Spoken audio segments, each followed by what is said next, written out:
Welcome to another episode of Inside the Artist with your host, John J. Rupert. Today is June 26, 2025.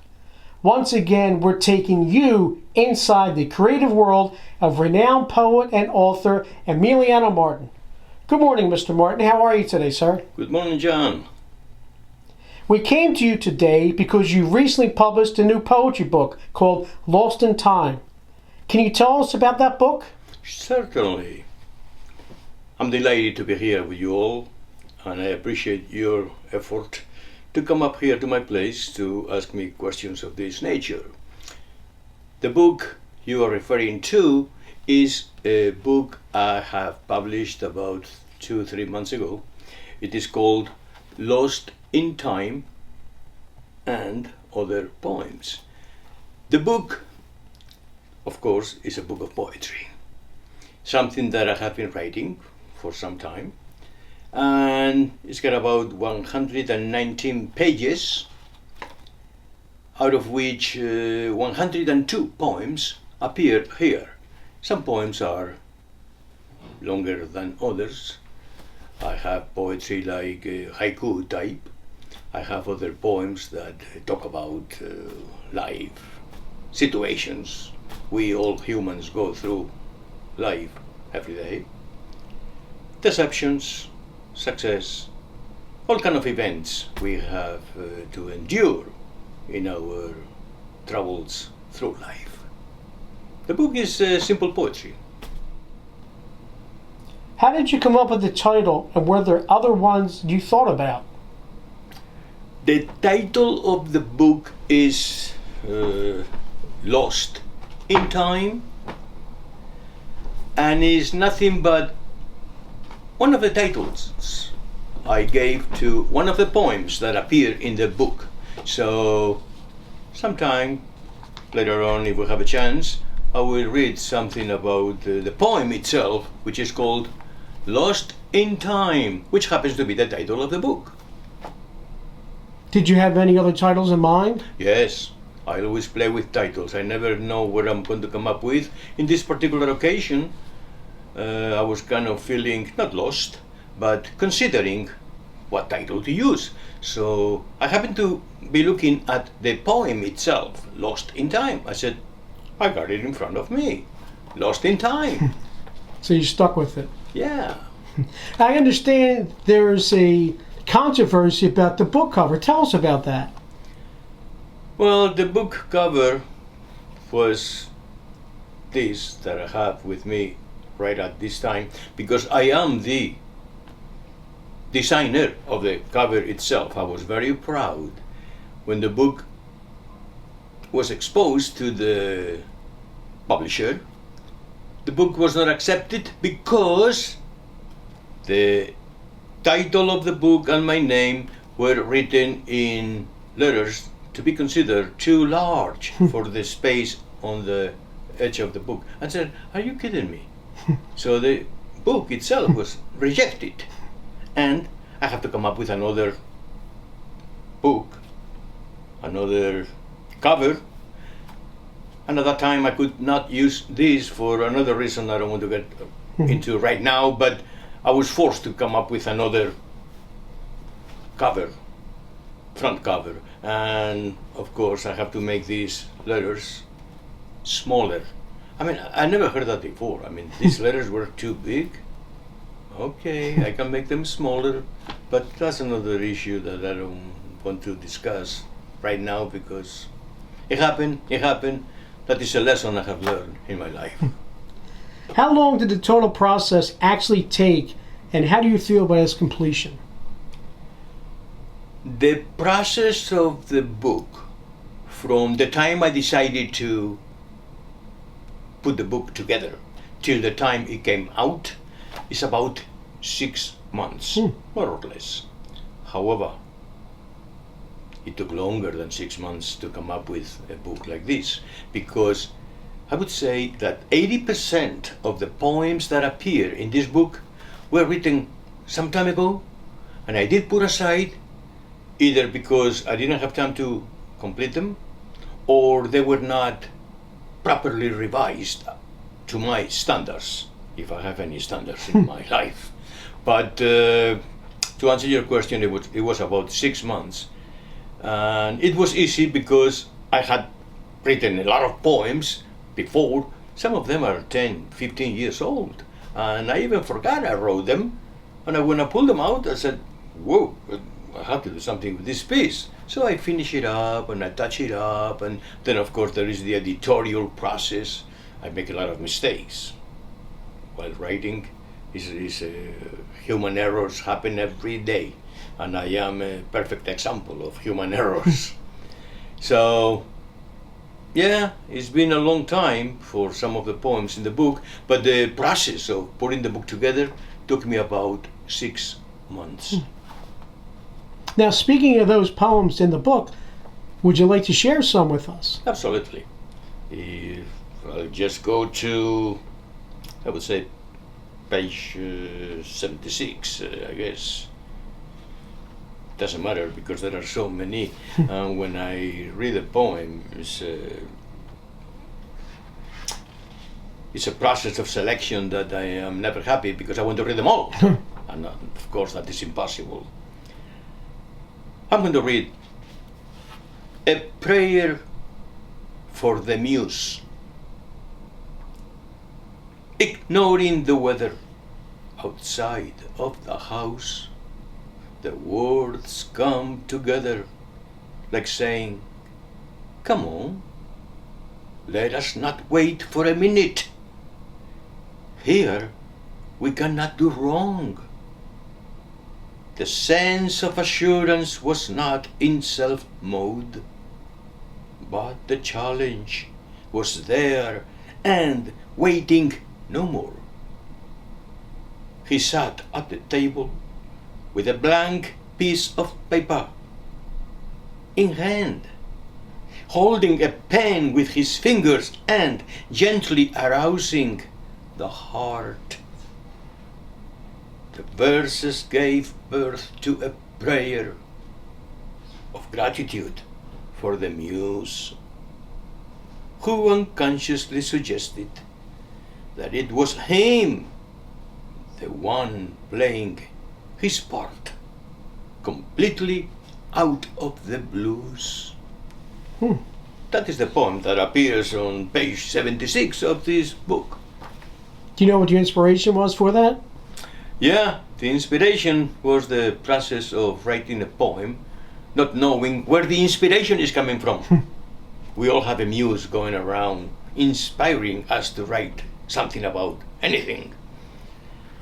Sometimes the inspiration is in the street. Sometimes the inspiration is in a conversation we had with somebody. You know yourself as a writer that when the inspiration comes, it comes. Now, there is always a muse behind everything, but sometimes the muse is in the form of or the shape of something we see outside, in nature, in a garden, in the woods, in a river, in anything around us. In Missouri. In Missouri, for example. We understand that you're already working on new projects. Can you talk about some of them with us? Right now I'm working on a couple of things. I'm always trying to be busy because, as you know, I am a retired person. My working days are over. I am enjoying retirement and I have time to do things I want to do. One of the things I want to do is write, and I do write a lot. Another passion, per se, or a hobby, is drawings on wood. I like to pick up a piece of wood, draw something on it, burn it, come up with a picture, a design of my own, and then I paint with colors and all that. And that is a very joyful experience because it gives me a chance to do what I want to do with that piece of wood in my hands. It is relaxing, it is enjoyable, and I have a good time. So far I have done a lot of pieces, but I keep doing them. So that is a project I'm doing. And I'm working on what is going to be my 5th book on designs on wood. Oh, nice. I think I'm going to put it together very soon, because after I do the work on wood, I take a photograph Hmm. for my own personal collection. But then I realized that I have so many pictures, so many photographs of my artwork, that I'm ready to put another book. And it will be out probably in a month or so, maybe 2 months. It's going to be my 5th collection of graphic works I do on wood. If it's anything like the last 4, we can't wait. Well, I'm working on it. Do you have any titles? Not yet. I will probably make up my mind the day I have to put it out and come up with something. No, right now I don't have a title. I have ideas in my mind, but I am a very moody person, and titles is something that I reserve to the very end, because I make the decision based on my mood, my instinct, and hopefully I will come up with the right title. Now that it's summer, people go out. Do you have any upcoming poetry readings in person or virtual to let us know about? I do have one poetry reading scheduled in downtown Philadelphia. I know it's going to be July the 9th, which is a wow. Wednesday, in downtown. I have to go down there. Actually, I'm going to present this book. So I will have a reading of most of the poems on this book. Although, based on my experience, because I have read before in that particular place, this is the Moonstone Poetry Series. And I have read before, and I know a lot of people that ask me for old poems they remember. That, can you come up with it? No, then I have to go to another book or another piece of paper. But basically, I'm supposed to introduce this book. The new one. I'm going to have a presentation. Is that a Robbins? Yeah. Larry Robbins runs that operation. He's got a team of people working with him. He's doing a fantastic job in Philadelphia. He's been doing that for decades. Oh, he's been around forever. The first reading I provided the Robbins was in 1986. Wow. That's a long time ago. And I'll never forget that poetry reading. It was not my first time in Philadelphia, but it was my first time in Robbins. I've been there many times in my life. And it was an experience that I will never forget, because downtown Philadelphia, as you know, Philadelphia is a very cosmopolitan town, and the audience you get in that place is very cosmopolitan and demanding. People are very, maybe I can use the word knowledgeable, but they know what they want to hear. And if you don't give it to them, you can see in the faces that, the hell with this guy. They don't want to hear Three Blind Mice. Yeah, something like that. Well, speaking of your readings, we would like to hear some more samples from your book. I did mention earlier that the poem appears in the book, and the title of the poem is the title of the book. So I'm going to read a little bit of the poem, which is called Lost in Time. It's funny that you have mentioned that you want to stay with me, when I have no intentions to share with you how I feel. The steps that we have taken while we held hands in the park, we thought would last forever, being safe in our hearts. At first, we were two lovers,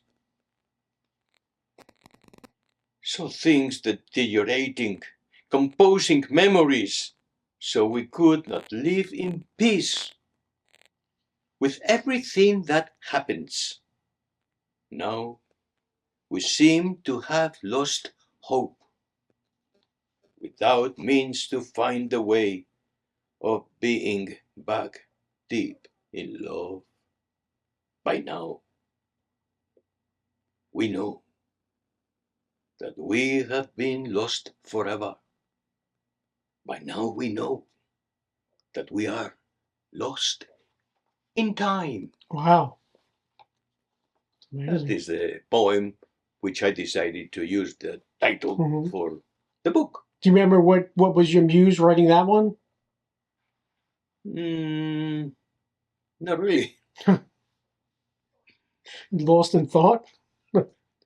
I gave it a thought, but Yeah. it's like I said, I'm a moody guy, and sometimes my mind Mhm. goes someplace else. Which is good, especially for creativity. Yeah, Yeah, you don't get stagnant. yeah. Is there a particular type of book that you find easier to write, or did you enjoy publishing more? I know you said before about you're working on your 5th book of woodwork, which is called Biography, correct? Yeah. Is that one of your books that you really enjoy getting out there to the public? I do enjoy very much doing the pyrography work I do on wood and putting the book together. It's almost an accident in my life. I will tell you the story if you allow me. Very Sure. brief. I was trying to put an exhibit in a local library one day, and I talked to somebody who says, "Oh yeah, that sounds like a good idea. Do you have a brochure of your work?" And I said, "Oh dear, no, I do not." I said, "But I do have a couple of pictures I've taken with my camera, and I can show you the pictures. I don't have them with me." And he says, "Well, without a brochure, we don't know what you are." I said, "Well, I can bring a couple of samples." I said, "No, it would be nice if you have a brochure and we can look at it, and then maybe later on we can distribute in the library and all that." I said, "Yeah." I came home and I thought about it. And I said, wait a second. If I have to take all these pictures, and if I have to make a brochure with how many? 5, 10, 15, 20 pictures? At that time I had about 100 pieces. So I said, if I'm going to make a brochure, I can write a book. And then the book itself becomes a brochure. And that is how I started with my books of pyrography and drawings on wood. It was almost an accident. And I put together the first book, but then I kept doing more artwork and more and more.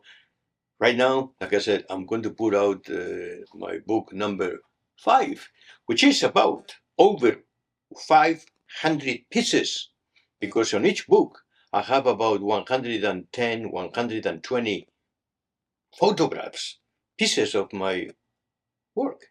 So when I put out book number 5, it's going to be close to 600 pieces I have already done. And wow, I don't know where to put them anymore because my basement is packed with a lot of pieces of wood. The day I die, it will be a big fire because it's wood, after all. Our viewers and all of your fans know, in addition to the biography book, in addition to the poetry book, you've also written history books. Well, yes, I wouldn't call it history books. I would say themes based on history, because I'm not a historian, nor do I pretend to be a historian. I just happen to be very much interested in history in general. The history of the world, the history of the US, I love history. And I've written a couple of books. Do you remember which ones they were? Yeah, one of them is the presence of Spanish people in Philadelphia, which happened in 1778. It was the beginning of the 2 individuals sent by the government of Spain to collaborate with George Washington and company, who were in the process of revolting against the English. And they were here ever since. And after that, they maintained an embassy and a colony of people from Spain in the Philadelphia area. There are places, there are buildings where still they have plaques on the wall saying, here, so used to live, and blah, blah, blah. And I've written about it. And I mentioned the presence of Spanish people in the Philadelphia area from 1778 till today. I am one example of today. I've written another book in prose about my military days back in the old country, as they say, and it's been so far one of the most successful books I have done, and that is because of the people I know that serve in my unit that were interested in the book, and they acquired the book for other members of their family, and the book has been successful, and it came out very nice, I think. And you've also written a book about some paint by numbers guy. Yeah. Well, I try everything. I am like a fisherman. I throw the line and whatever fish will Because that come up. the Dali book was a very successful book. The book about Dali is another. You can say it is a historical, biographical. It's not a biography, but through the pages of that book, I wrote about painter Dali.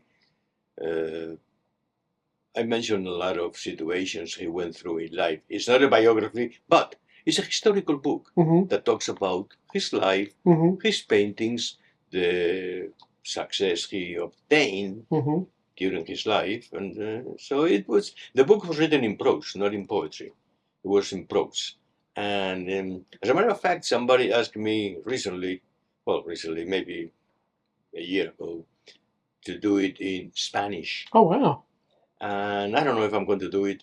Number one, it's a lot of work, and it will prevent me from doing something else that I really want to do on my own. Yeah, that's already on the burner. Yeah, I got so many things going on, John. I try to be busy. Another book I remember, but actually was a manuscript. You never published as a book. Was the one you wrote about Abe Lincoln? Yeah, I wrote a piece. I wrote it at the anniversary of his birth. And it came out very nice. As a matter of fact, one of the members of your family did a recitation of some of the lines. My son, yeah. Yeah. My son and I, we provided the vocals, and his friend provided the violin background. Yeah, background music, very nice. And I believe that exists in the internet. It's on our YouTube channel. Oh, very good.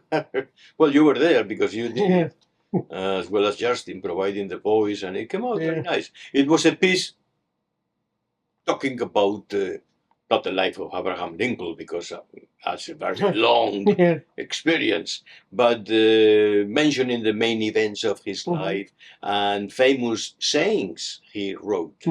He was a brilliant individual. In 2025, a lot of young writers are looking for a voice to nurture their talents. So what advice could you give these young writers? Keep writing to obtain perfection.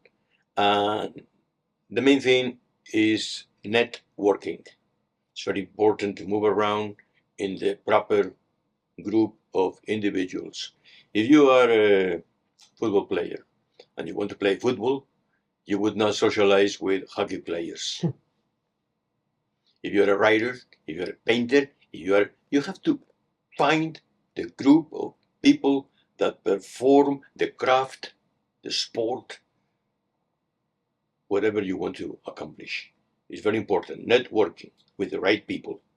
That is my advice. If you could be so kind to share some more of your poetry from your book, we'd really appreciate that. Oh, like I said, I've got because our viewers enjoy it, and I know all your fans enjoy it. And like I said, I get a lot of comments from the female fans how they enjoy your voice. Oh boy, my voice. I have a heavy accent, and sometimes it works against me. But anyway, Ahead of Us is a poem that appears in my book on page 73. The steady stream of success does not happen overnight. It is a painful, long journey that begins with one first step, followed by one more step at a time. Either by choice or pushed over. There is always a decision to move in the right direction. Stay the course, defying the elements.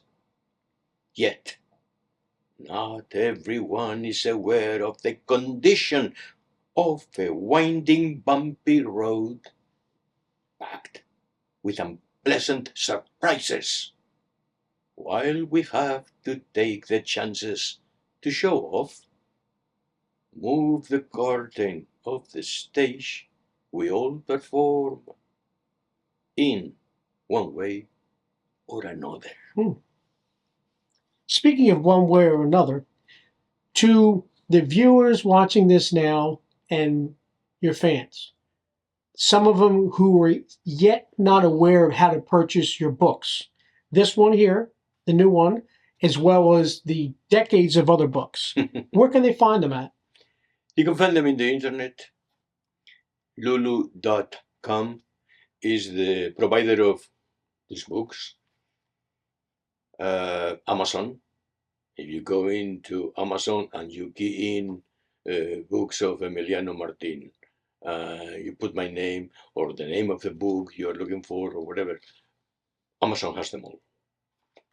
I would say 90% of my books are there. There are many other outlets, Google Books, Google Readings. Once you go to the internet and you put in my name, you will find what they call indie books, independent stores that are all over the world. And when I say all over the world, I mean all over the world. In China, in India, in Germany, in Sweden, in Spain, in Mexico, of course in the US. Once you go to the internet and you look for you're looking for, I'm there.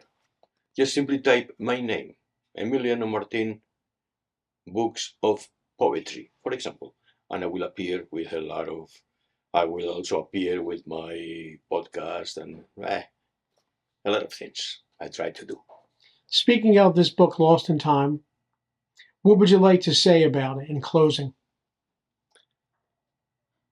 It is a book I do recommend personally. Number one, I'm proud of my work. Number two, for poetry lovers is a must. Because in this book, I don't try to show off. I don't try to pretend to be the person I am not. I am a humble individual. And what you read in here is what most of us, humans walking on earth, feel every day.